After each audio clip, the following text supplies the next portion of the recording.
સ્થાનિક સ્વરાજ્યની ચૂંટણીના આડે હવે ગણતરીની જ કલાકો બાકી રહી છે ત્યારે હાલ રાજકોટ મિરરના આંગણે એક એવી વ્યક્તિ, એક એવા યુવા આગેવાન હાજર છે કે જેમના પર ભાજપે રાજકોટ જિલ્લા ભાજપની જવાબદારી એક વખત નહીં 2 વખત સોંપી છે. જી હા, અલ્પેશભાઈ ઢોલરિયા.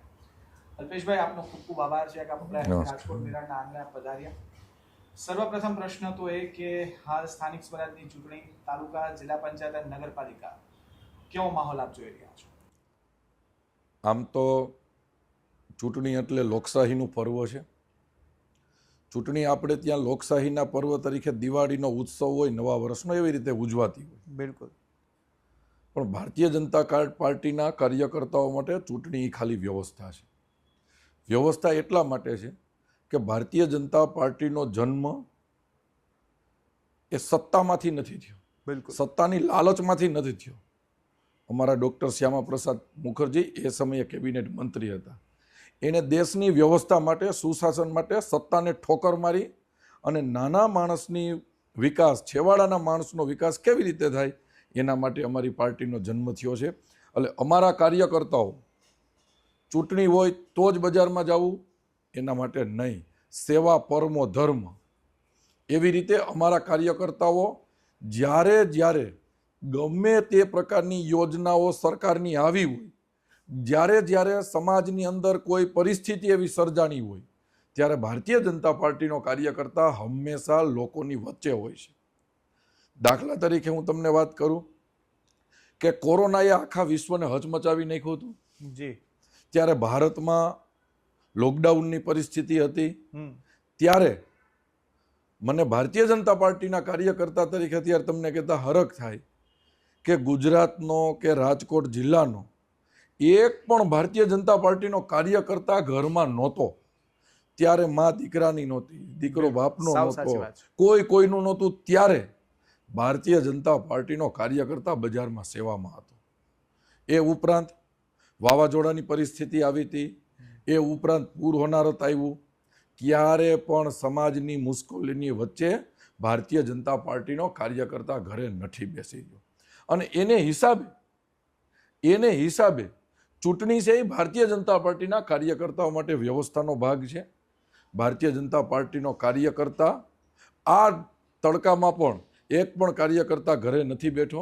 એને હિસાબે મને ભરોસો છે કે રાજકોટ જિલ્લાની અંદર ભાજપનો ભગવો સર્વત્ર લહેરાશે. લોકો ક્યાં મુદ્દાને ધ્યાને લઈને ભાજપને મત આપશે, અલ્પેશભાઈ શું માનવું છે? જ્યારે ચૂંટણી આવે ત્યારે હરેક પ્રકારની પાર્ટીઓ પોતાનો મત મૂકવા બજારમાં આવે.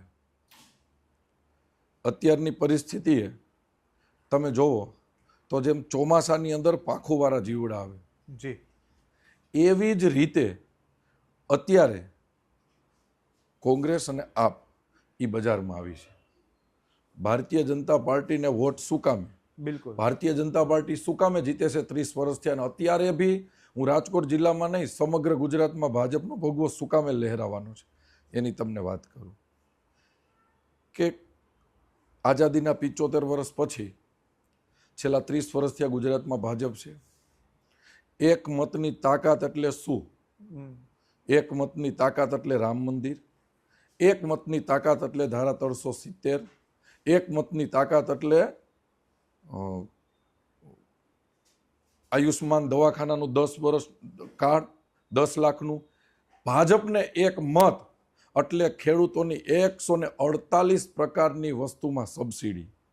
એક મતની તાકાત ભારતીય જનતા પાર્ટીને તમે આપ્યો છે એના માટે ટ્રિપલ તલાક. આવી જન્મથી લઈને મૃત્યુ સુધીની એક પણ જગ્યા એવી નથી કે જ્યાં ભારતીય જનતા પાર્ટીએ યોજના ન આપી હોય.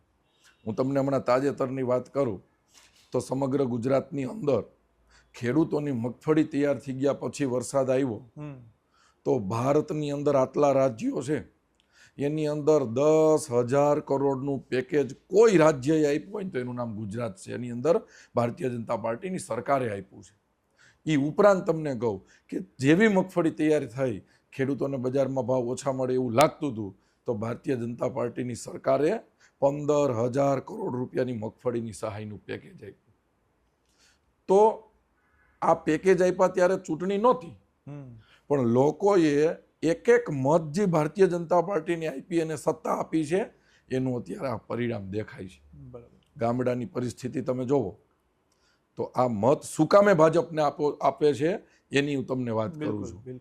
એક સમય હતો કોંગ્રેસની પંચાયતથી પાર્લામેન્ટ સુધી સરકાર હતી, ત્યારે કોંગ્રેસના દેશના વડાપ્રધાન રાજીવ ગાંધીજી હતા. રાજીવ ગાંધીજી એવું કહેતા કે હું દિલ્હીથી 1 રૂપિયો મોકલું છું, એ ઘસાતો મારા ગામડાના ખેડૂત સુધી પહોંચે છે, મારી ગામડાની પંચાયત સુધી પહોંચે છે, ત્યાં 5 પૈસા રહે છે. એ ઘસાતો એટલે શું? વચ્ચે પંચાયતથી પાર્લામેન્ટ સુધી બધા કોંગ્રેસ જ હતા અને કોંગ્રેસના વચેટિયા બચકા ભર લેતા હતા. એને હિસાબે ગામડાનો વિકાસ નહોતો.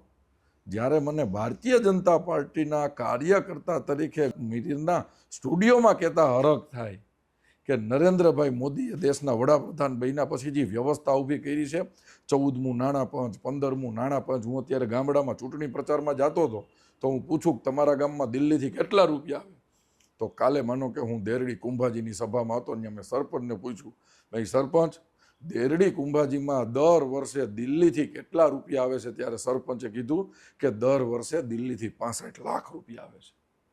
નરેન્દ્રભાઈ મોદી દિલ્હીથી ચાપ દબાવે અને દેરડી કુંભાજીનો ખેડૂત ધારક જોવે કે ઓહો 65 લાખ રૂપિયા મારા ખાતામાં આવી ગયા. અને વ્યવસ્થા કેવી કે એ રૂપિયાને કોઈની હેસિયત નથી વચ્ચે ટચ કરી શકે. જેમ ઠાકોરજીનો પ્રસાદ હોય ને, આપણે અન્નકૂટ ધરવામાં આવે ઠાકોરજીને, ત્યારે આપણે ઠાકોરજીના દર્શન કરી અન્નકૂટની આપણને સુગંધ આવે, બહુ જાતને ભાતની વાનગીઓ પીરસી હોય, પણ એના દર્શન કરાય એને ટચ ન કરાય. એવી રીતે દિલ્હીથી જે રૂપિયો આવે ને એ ડાયરેક્ટ મારા ગામડામાં આવે છે, વચ્ચે કોઈ ટચ નથી કરી શકતા. એટલે આજે ગામડાની અંદર સિમેન્ટના રોડ જોવા મળે છે, એટલે ગામડાની અંદર પેવર બ્લોક જોવા મળે છે, ગામડાની અંદર સ્નાનાગર જોવા મળે છે, ગામડાની પંચાયત ઉપર સોલાર જોવા મળે છે, ગામડાની અંદર મિનરલ વોટર પ્લાન્ટ જોવા મળે છે, ગામડાની અંદર સીસીટીવી કેમેરા જોવા મળે છે, ગામડાની અંદર દવાખાનું જોવા મળે છે, ગામડાની અંદર નવી પંચાયત જોવા મળે છે, ગામડાની અંદર આરોગ્ય મંદિર જોવા મળે છે, નવું બાલ મંદિર જોવા મળે છે. આ શું કામે થયું કે દિલ્હીથી નરેન્દ્રભાઈજી પૈસા મોકલ્યા છે ને એ 100% વપરાણા છે, અને વપરાયેલા પૈસા લોકોને દેખાય છે. એટલે ભારતીય જનતા પાર્ટીની સરકાર છે, એટલે ભારતીય જનતા પાર્ટીનો ભગવો લહેરા છે. હું તમને અત્યારથી કહી દઉં કે જ્યારે રિઝલ્ટ આવશે ને ત્યારે આ કોંગ્રેસિયાઓ દિલ્હીથી જે લૂંટારૂ કંપની આવી છે ને એ આક્ષેપ કરશે કે ઈવીએમમાં વાંધો છે. હજી હું તમને કહું છું ચૂંટણીને વાર છે, તમે તપાસ કરી લેજો. ઈવીએમમાં વાંધો નથી, કોંગ્રેસની નીતિમાં વાંધો છે. અને ભારતીય જનતા પાર્ટીનો વિકાસ જોઈને લોકો મત દે છે, એને હિસાબે ભાગવો લહેરાય છે. અલ્પેશભાઈ, એવું પણ કહેવાય છે કે આમ આદમી પાર્ટી છે પછી શહેરમાં હોય કે જિલ્લામાં હોય એ ભાજપની બી ટીમ તરીકે કામ કરે છે. જે મતના વિભાજન થાય છે, જે આપને મળે છે એનો સીધો જ ફાયદો ભાજપને મળે છે. શું માનો છો આપ? ભાઈ, અત્યારથી દિલ્હીએ જે લૂંટારૂ કંપનીને જાકરો આપ્યો છે, એ ટીમ અત્યારે જ્યાં જ્યાં ચૂંટણી હોય, જે રાજ્યોમાં ચૂંટણી હોય ત્યાં હવા ત્યાં મારે છે. દાખલા તરીકે પંજાબની સરકાર બની તો જ્યારે ગુજરાતની અંદર માનો કે જ્યારે રાહત પેકેજ આપ્યું અને હોનારતની પરિસ્થિતિ ત્યારે પંજાબમાં હતી, ત્યારે પંજાબમાં મને અંદાજ છે કે 600 કરોડ જેવું પેકેજ આપ્યું હતું. અહીંયા 10,000 કરોડનું ભારતીય જનતા પાર્ટીની સરકારે પેકેજ આપ્યું છે. હવે આ હવાતિયા મારતા લોકો અહીંયા આવે તો એને કોઈ ના પડે? લોકશાહીમાં આ પાખુવાળા જીવડાની વાત કરું છું, એમાં આવશે ને ચોમાહું પૂરું થાય વહી જાય, એમ ચૂંટણી પૂરી થાય એટલે એ આખી ટીમ પછી ખોવાઈ જાય. અને આ દિલ્હીથી લૂંટારૂ કંપની આવી છે પહેલી થોડીક છે. ગુજરાતની અંદર જ્યારે કોઈ લોકો ગુજરાતમાં પહેલાં તો આ લોકો આવે શું કામે કે ભારતીય જનતા પાર્ટીની 95ની અંદર પૂજ્ય કેશુબાપાની જ્યારે સરકાર પહેલી વાર બની ત્યારે આ ગુજરાતનું બજેટ હતું 11,000 કરોડ રૂપિયા. બિલકુલ. ધીમે ધીમે ગુજરાતની અંદર નરેન્દ્રભાઈ મોદીનું શાસન આવ્યું, તે પછી આનંદીબેનનું શાસન આવ્યું, વિજયભાઈ રૂપાણીનું શાસન આવ્યું, ને અત્યારે ભારતીય જનતા પાર્ટીના મુખ્યમંત્રી ભૂપેન્દ્રભાઈ પટેલ છે. કેશુબાપાએ જે 11,000 કરોડના બજેટ સાથે ગુજરાતના વિકાસ યાત્રા આગળ ભારતીય જનતા પાર્ટીની સરકારથી વધારી હતી ને, આજ મને ભારતીય જનતા પાર્ટીના કાર્યકર્તા તરીકે કહેતા તમને હરખ થાય છે કે ભૂપેન્દ્રભાઈ પટેલનું ભારતીય જનતા પાર્ટીનું છેલ્લું બજેટ ગુજરાતનું 4,08,000 કરોડનું છે. અને 4,08,000 કરોડનું જે બજેટ છે ને એને લાંબી જીભે ચાટવા માટે આ કોંગ્રેસની ટીમ અને આ દિલ્હીથી જે લૂંટારૂ ટીમ આવી છે ને લાંબી જીભે ચાટવા માટે અત્યારે હવાતિયા મારે છે. પણ ગુજરાતની પ્રજાના પહેલેથી ગુજરાતની પ્રજાના લોહીમાં વેપાર છે. આપણી એક કહેવત છે, આપણી માનો કે ગરબો છે કે પાવલી લઈને હું તો પાવાગઢ ગઈ હતી, પાવાગઢ વાળી મને દર્શન દે નકર પાવલી મારી પાછી દે. એટલે આપણે ભગવાનને કહી છીએ કે દર્શન દો નકર પાછા પૈસા આપી દો. તો આ સમૃદ્ધ ગુજરાતને, આ ડેવલપ કરેલા ગુજરાતને, આ ગુજરાત એમનેમ નથી બન્યું. એક એક ગુજરાતીઓએ મહેનત કરી છે ને ત્યારે આ ગુજરાત સમૃદ્ધ બન્યું છે. આ 4,08,000 કરોડનું જે બજેટ છે ને એ ગુજરાતીઓનું મહેનત કરેલું બજેટ છે. આ સમૃદ્ધ ગુજરાત બનાવવામાં એક એક ગુજરાતીઓની મહેનત છે. તો આ લૂંટારી કંપનીને આ બજેટ ગુજરાતીઓ આપી દેશે? તમે ચૂંટણી તો હજી આવવા દો, ચૂંટણીના પરિણામ તો 28 તારીખે આવવા દો. હું તમને આગામી સમયથી કહી દઉં છું કે ગુજરાતની અંદર કોંગ્રેસિયા અને દિલ્હીની લૂંટારૂ ટીમની સુપડા સાફ થઈ જશે. ભવ્યતાથી ભવ્ય ભગવો લહેરાય. હું તમને તમારા સ્ટુડિયોમાં જ કહી દઉં કે પરિણામ આવે ત્યારે તમે મને કોલ કરજો. રાજકોટ જિલ્લાની 11 તાલુકા પંચાયત છે. એ 11 ભારતીય જનતા પાર્ટીનો ભગવો લહેરાય. રાજકોટ જિલ્લાની અંદર 36 જિલ્લા પંચાયતની સીટ છે. એમાં ફૂલ બહુમતીથી જિલ્લા પંચાયત ભારતીય જનતા પાર્ટીની બનશે. રાજકોટ જિલ્લામાં એક નગરપાલિકાની ચૂંટણી છે, 44 નગરપાલિકા છે ગોંડલની, એમાંથી 24 બિનહરીફ થઈ ગઈ છે, ત્યાં બહુમતી મળી ગઈ છે. પણ 28 તારીખનું પરિણામે 44માંથી 44 ભારતીય જનતા પાર્ટી જીતશે. આજે હું તમને જીતનું કહું છું, એ મારો અહંકાર નથી. મારી પાર્ટીએ લોક ઉપયોગી જે સેવા કરી છે, મારી પાર્ટીએ લોક ઉપયોગી જે યોજના મૂકી છે ને એને હિસાબે કહું છું. આજે 44 ડિગ્રી તડકામાં મારા જિલ્લાનો મારો એક એક કાર્યકર્તાઓ મહેનત કરે છે ને એના બળે હું કહું છું કે 100% રાજકોટ જિલ્લાની અંદર ભગવો લહેરાશે. અલ્પેશભાઈ, જિલ્લા પંચાયતની જે 36 બેઠક છે, આપણે જે સમીકરણ આપણે કીધા, તાલુકા પંચાયતમાં 4 બેઠક એવી આપણે બિનહરીફ થઈ, નગરપાલિકા 24 બેઠક બિનહરીફ થઈ. જિલ્લા પંચાયતમાં બિનહરીફ ન થવાનું શું કારણ માનો છો? કારણ કે ભાજપે એડી ચોટીનું જોર તો લગાવી દીધું હતું, બરોબર, પણ હવે તો જિલ્લા પંચાયતમાં ત્રિપાખીઓ જંગ થશે. પહેલાં તો તમને એ કહું કે ભારતીય જનતા પાર્ટીની જેટલી બિનહરીફ થઈ એ ભારતીય જનતા પાર્ટીના કોઈ આગેવાનોએ બિનહરીફ કર્યું ને આવું નથી હોતું. બિનહરીફ કેવી રીતે થાય છે? દાખલા તરીકે ક્યાંય તાલુકા પંચાયતની ચૂંટણી 3-4 બિનહરીફ થઈ, સીટ બિનહરીફ થઈ, તો એ કેવી રીતે થઈ છે કે આપણે જેને સામે કોંગ્રેસે આપે ટિકિટ આપી છે એનો મને ખોટી ટેકેદારમાં સાઇન કરી નાખી હોય, બરાબર, એને ખબર પડે કે એલા ટેકેદારમાં મારું નામ છે, મને તો આમાં ખબર નથી. એટલે એ ભાઈ જાય અને સોગંદનામું દઈ આવે કે મારા નામ ઉપર ખોટું સોગંદનામું કરીને આને ટેકો જાહેર કર્યો છે, એટલે કોઈ ટેકેદાર ફોર્મ ખેંચી લે તો ચૂંટણી બિનહરીફ થઈ જાય. ઠીક, દાખલા તરીકે ગોંડલમાં 44માંથી 24 થઈ, તો કેવી રીતે થઈ? તમે રેકોર્ડ ઉપર હશે, તમે વિડીયો જોવો. હું તમને અપીલ કરું છું કે તમે વિડીયો જોવો. એક 80 વર્ષના માજી સોગંદનામું દેવા આવ્યા, એ માજીના દીકરા ભેગા હતા.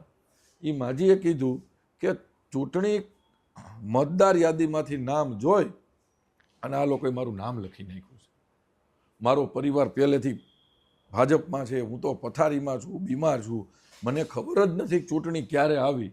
હવે એવા વ્યક્તિના નામ ઉપર તમે ટેકેદારમાં સાઇન કરી નાખો અને લોકોને ખબર પડે કે અમારું નામ લખ્યું છે અને લોકો પોતે જાય અને મામલતદાર ઓફિસે સોગંદનામું દઈ આવે કે આ ટેકેદારમાં સાઇન છે એ મારી નથી, તો પછી બિનહરીફ થઈ જાય તેમાં ભાજપ કરે શું?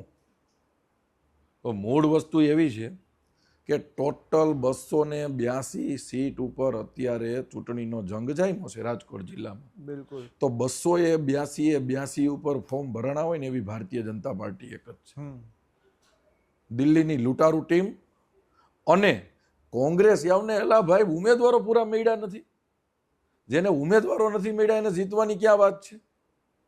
ઉમેદવારો નથી મળ્યા અને જીતની વાત કરે તો એ વાત તો હાવ હવા વગરની કહેવાય, ખોટી વાત કરાય.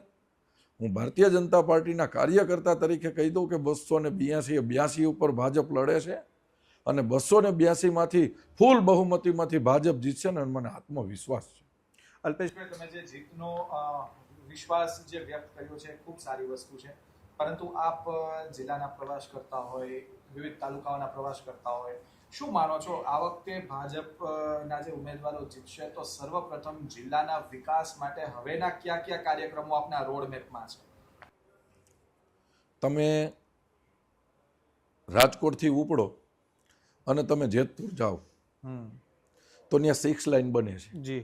રાજકોટ અને જેતપુરની વચ્ચે જે 6 લાઇન બને છે ને એ 6 લાઇનની અંદર 44 ઓવરબ્રિજ આવે છે કે કોઈ માણસ અહીંથી સોમનાથ જાય કે અહીંથી દ્વારકા માનો કે જવું છે તો એને ક્યાંય ટ્રાફિક નહીં, આવી વ્યવસ્થા છે. આ વ્યવસ્થા કરવામાં કોઈ માણસોએ ભલામણ કરેલી હતી. વિકાસ એ ભારતીય જનતા પાર્ટીનો પર્યાય છે. આજે માનો કે 10 લાખ રૂપિયાનું દવાખાનાનું કાર્ડ છે, હું ગમે ગામડામાં સભામાં પૂછું, બોલો દવાખાનાના કાર્ડનો કોણે લાભ લીધો છે, તો 10, 15, 20 જણા ઊંચો હાથ કરે કે અમે લાભ લીધો છે. એ પરિવારના મત ભાજપને મળે કે ન મળે? આજ માનો 6,000 રૂપિયા કિસાન સન્માન નિધિના દર વર્ષે ખાતામાં પડી જાય છે, ભાજપને મત મળે કે ન મળે? 44,000 રૂપિયા સહાય પેકેજ રૂપે 1 પણ રૂપિયાની લાંચ દીધા વિના ડાયરેક્ટ ખેડૂતના ખાતામાં પડ્યા મત મળે કે ન મળે? તો ભારતીય જનતા પાર્ટીમાં વિકાસ છે એ વાત કરવાનો વિષય નથી. જે સમાજની અંદર અગવડતાઓ પડે છે એ અગવડતાઓને સગવડતામાં લઈ આવો એ ભારતીય જનતા પાર્ટીનો નેમ છે. વિકાસથી વિરાસત આ ભારતીય જનતા પાર્ટીનો મંત્ર છે. હું 2 દિવસ પહેલાની તમને એક વાત કરું. હું ચૂંટણી પ્રચારની એક સભામાં બેઠો હતો. હું સભાની અંદર બેઠો હતો, એક વડીલના મોઢા ઉપર જોતો હતો. એ વડીલનું મોઢું થોડુંક બગડતું હતું. મોઢું બગડતું હતું એટલે સભા પૂરી થયેલું વડીલને મળવા ગયો. મેં કીધું દાદા કેમ છો? એ કે એકદમ મજામાં. મેં શું લાગે ચૂંટણીમાં? એટલે કે જેને ટિકિટ મળી છે ને એની એરે ને એના બાપ એરે મારે વાંધો હાલે છે. કેમ? એ કે અમારે 2 પેઢીની એની એર તકલીફ છે. તો મેં કીધું મતમાં શું કરશો? મને કે એને જોઈને થોડોક મારે મત દેવાનો છે, મારે તો મોદી સાહેબનું જોવાનું છે ને. મને એને વાત કરી કે હું યુવાન હતો અને સમગ્ર ગુજરાતની અંદર રામ મંદિર માટે ઈંટો ઉઘરાવવાનું કામ હાલતું હતું. તે દી હું સેવામાં જોડાનો હતો. તે દીની મારા દિલની અંદર પીડા હતી કે 550 વર્ષથી રામ ઝૂંપડામાં છે, રામ મંદિર ક્યારે બનશે?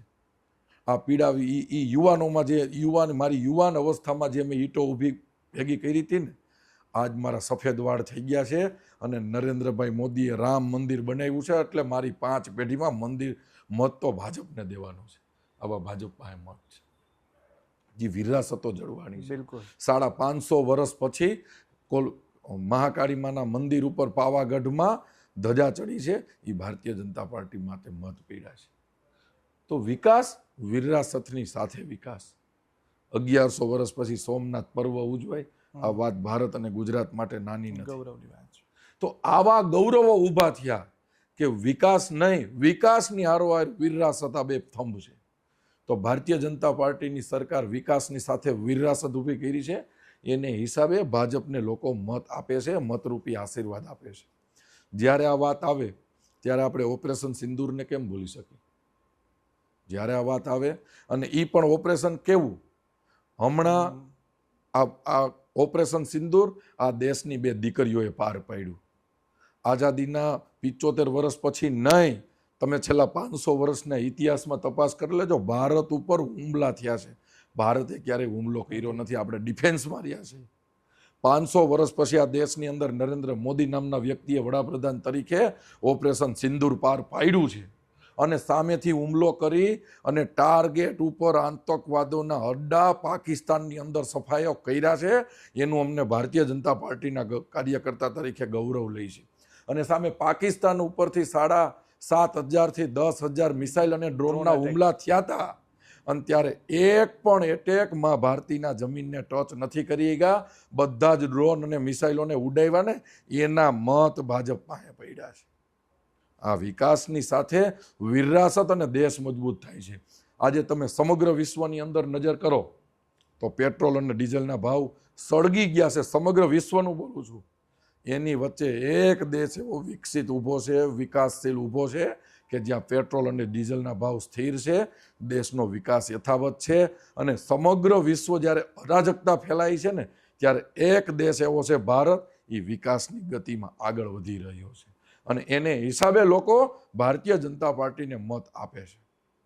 અલ્પેશભાઈ, જિલ્લા પંચાયત ને તાલુકા પંચાયતની વાત કરીએ તો ભાજપ માટે અત્યારે કઈ બેઠક થોડી પડકારજનક લાગે છે, શું માનો છો? મને તો અત્યારે ભારતીય જનતા પાર્ટીના અધ્યક્ષ તરીકે તમને કહું, જે રીતે મારી સરકારની યોજનાઓ છે એના ઉપર તમને કહું, જે રીતે મારો કાર્યકર્તા આ તાપમાનમાં મહેનત કરે છે એને હિસાબે તમને કહું કે મને તો એક પણ બેઠક એવી નથી લાગતી કે જ્યાં ભાજપનો ભગવો નહીં લહેરાય. 100% રાજકોટ જિલ્લાનો ઇતિહાસ બનશે. વધારેમાં વધારે સીટોથી, મોસ્ટ ઓફ સીટોથી ભારતીય જનતા પાર્ટીનો ભગવો રાજકોટ જિલ્લામાં લહેરાશે. ક્યાંક ને ક્યાંક આમ આદમી પાર્ટી પણ આ વખતે ઘણું જોર કરી રહી છે સ્થાનિક સ્તર ઉપર, ગ્રામ્ય વિસ્તારોમાં, શું માનવું છે આપનું? આપણે કોઈ જગ્યાએ તમે ખોટું બોલો, આપણી એક કહેવત છે કે તમે એક બટન અવરું બંધ કરો તો 5 બટન દેવાય તો જાય, પણ છેલ્લું બટન અવરું લાગે તમને. એમ આ લોકોએ દિલ્હીની અંદર પહેલી વાર ખોટું બોલીને સરકાર બનાવી, બીજી વાર એમ કીધું કે બધા જ પ્રોજેક્ટો પાઇપલાઇનમાં છે, બીજી વાર ખોટું બોલીને સરકાર બનાવી.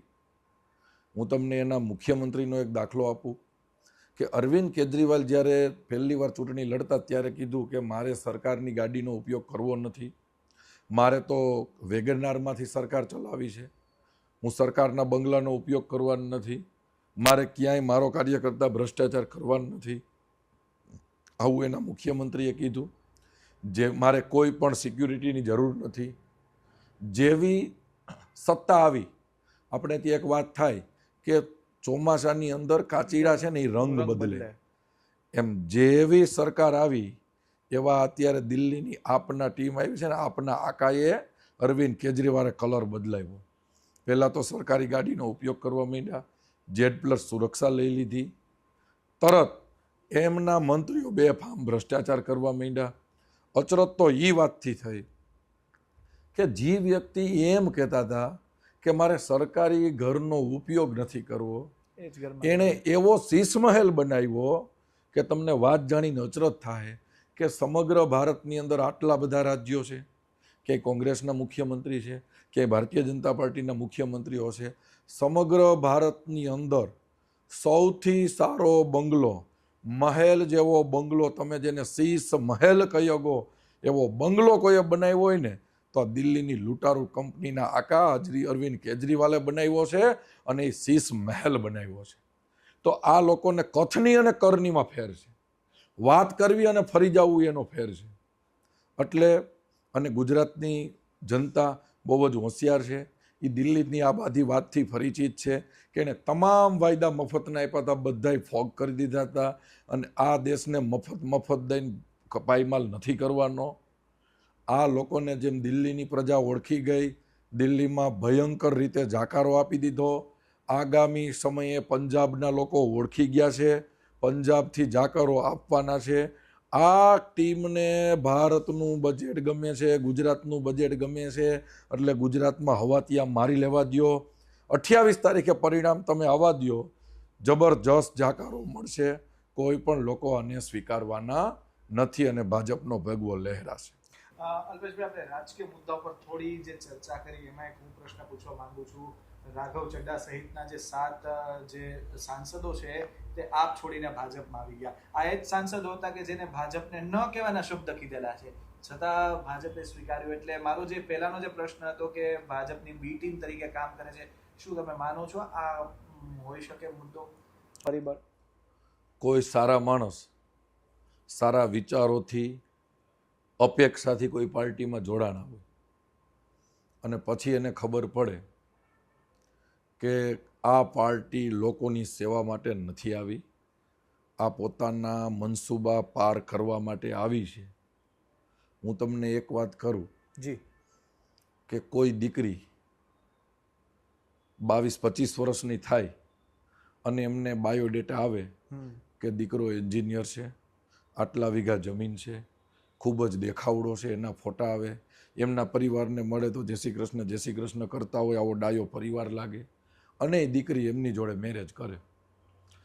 મેરેજ કર્યા પછી દીકરીને ખબર પડે કે આ પરિવાર ઉપર દેણું છે, આ છોકરો તો સતત દારૂ પીવે છે, અલગ અલગ પ્રકારના એની અંદર વ્યસનો છે, દીકરો સારો નથી, પરિવારમાં સંસ્કાર નથી, પરિવાર ઝઘડો કરે છે, તો એ દીકરી 1 વર્ષ સહન કરે, 2 વર્ષ કરે, 3 વર્ષ કરે અને પછી એની સાથે એનું ઘર ચાલે એમ ન હોય, પછી દીકરી છેલ્લે નિર્ણય એવો લે કે મારે હવે આ પરિવારથી આ વ્યક્તિથી છૂટાછેડા લે છે, આની યારે મારે જિંદગી નહીં જાય. આવા નિર્ણયો સમાજમાં લેવાતા હોય. એમ કોઈ વ્યક્તિ ખોટા બનાવેલા સ્ટ્રક્ચરમાં દેખાયમાં આભામાં આવી જાય કે આ લોકો સેવા માટે આવ્યા છે અને પછી એને સાચી ખબર પડે કે આ દેશમાં સેવા તો નરેન્દ્ર મોદીની ભારતીય જનતા પાર્ટી કરે છે, આ દેશમાં અમિતભાઈજી શાસન કરે છે, એ દેશ હિતનું છે, એ દેશને હિતના નિર્ણયો લે છે, તો એ વિચારોથી પ્રેરાય અને ભારતીય જનતા પાર્ટીમાં આવવાનું કહે તો સારા માણસોને ભાજપ જોઈન્ટ કરવી હોય તો લોકશાહીની અંદર જેમ પાર્ટી મજબૂત થાય એમ લોકોની સેવા વધારે કરી શકાય. અને જો બહુમતી ન હોય તો હમણાં કોંગ્રેસિયાઓએ જે દેશની મહિલાઓનો અપરાધ કર્યો છે એવી રીતે થાય કે ન થાય. હું આજ તમારા સ્ટુડિયોમાં બેઠો છો, વાત નીકળી એટલે તમને એક વાત કરી દઉં. રાજકોટ મિરરના માધ્યમથી હું તમામ ગુજરાતની મહિલાઓને અપીલ કરું છું કે નરેન્દ્રભાઈ જે રીતે સ્થાનિક સ્વરાજની અંદર મહિલા અનામત આપ્યું કે એક વોર્ડની અંદર 4 સીટ હોય તો 2 પુરુષ લડતા હોય, 2 મહિલા લડતા હોય, મહિલાઓની રાજકારણની અંદર ભાગીદારી આવી, મહિલાઓને ઉડવાની પાંખો આવી, એ વાત આ દેશના કોંગ્રેસીઓથી સહન ન થયું, એ વાત આ ઝાડુવાળાથી સહન ન થયું અને દિલ્હીની અંદર નરેન્દ્રભાઈ મોદી ભારતીય જનતા પાર્ટીની સરકારે એક કાયદો પસાર કર્યો કે આ દેશની સાંસદમાં અને વિધાનસભામાં મહિલાઓની ભાગીદાર હોવી જોઈએ. એણે કાયદો પસાર ન થવા દીધો. મારી માતાઓ, બેન, દીકરીઓને અપીલ છે કે મત દેવા આવે ત્યારે એને પૂછજો કે તમને મહિલાઓથી વાંધો શું છે, તમે મહિલાઓના દુશ્મન શું કામે છો, અમારું બિલ શું કામે પાસ ન થવા દીધું. આ વખતનું ચૂંટણીનું, આ વખતેનું તમે ચૂંટણીમાં કમળનું બટન એટલે દબાવજો કે આ લોકોને ભાન પડે કે મહિલા વિરોધી કોંગ્રેસ અને મહિલા વિરોધી આ ઝાડુવાળી પાર્ટીને જાકારો આપજો, કારણ કે મહિલા વિરોધી છે. ભારતીય જનતા પાર્ટીમાં સેવાના ભાવથી જે લોકો જોડાવા માંગતા હોય એના માટે ભાજપ તત્પર હોય અને જે લોકોને સાચી ખબર પડે એ ભારતીય જનતા પાર્ટીની જોઈન્ટ કરતા હોય છે.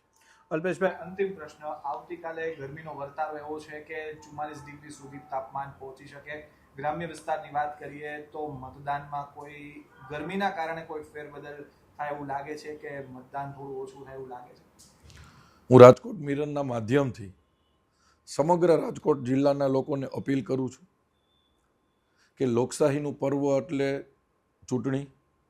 આ ચૂંટણીના પર્વને વધારેમાં વધારે મતદાન કરી અને આપણે ઉજવવું જોઈએ. તડકાનો માહોલ છે, કદાચ બપોર વચ્ચે તડકો હોય તો સવારે ટાઈમ ઉપર વહેલા પહોંચી અને 10 વાગે ત્યાં મોસ્ટ ઓફ મતદાન થઈ જાય. એ દિશામાં આપણે આગળ વધવું જોઈએ. અમારા કાર્યકર્તાઓ મહેનત કરવાના છે. છતાં પણ તમારા સ્ટુડિયોના માધ્યમથી, રાજકોટ મિરરના માધ્યમથી હું રાજકોટ જિલ્લા પ્રમુખ તરીકે હું અપીલ કરું છું કે વધારેમાં વધારે મતદાન કરી અને આ લોકશાહીનું પર્વ ઉજવવું જોઈએ. અલ્પેશભાઈ, આપનો ખૂબ ખૂબ આભાર કે આપે આપનો કિંમતી સમય ફાળવીને મારા પાંગડે પધારી. આપનો આભાર. નમસ્કાર ભાઈ. મિત્રો, અલ્પેશભાઈએ ખૂબ સારી વાત કરી અને કહ્યું કે જે વિકાસથી, જે વિરાસતની જે રાજનીતિ છે તેને ભાજપ વરીને બેઠી છે અને લોકોએ ખરા અર્થમાં એ વિચારને જ પ્રાધાન્ય આપી અને ભાજપને મત આપવો જોઈએ. નમસ્કાર.